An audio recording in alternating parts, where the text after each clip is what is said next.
I'm super passionate about this idea of taking other therapeutic modalities that have been in the field for a while and weaving them into psychedelic therapy, because these training programs already exist. So when we're thinking about scaling, training, you can get trained. I mean, there's a huge waiting list to get trained in IFS, let's be real, but IFS or EMDR, and these modalities work beautifully with psychedelic therapy, and not just with CAP, but with all psychedelics.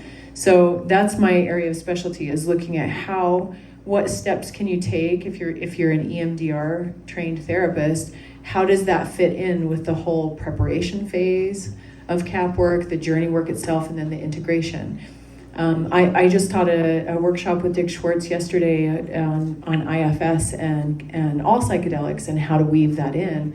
And IFS is really an amazing modality to combine with psychedelic therapy. It's because it's so intuitive. This idea that we all have parts of us, and we meet these parts of us when we're in psychedelic journeys.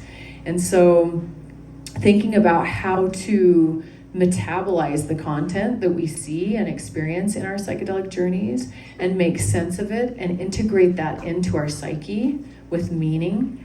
My original training was in archetypal psychology and Jungian psychology. When I was an early therapist, I did a lot of dream analysis. And it wasn't like the most practical thing, right? I was working at a drug rehab center, and it was like dream analysis wasn't that applicable.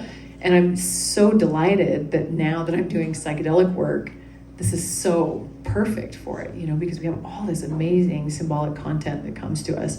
And so I've been looking at something that I'm really into and that the book goes into detail about, is how to do IFS with symbolic content. So kind of like parkour therapy, of like looking at the best of all these different modalities and how to combine them to really do effective therapy.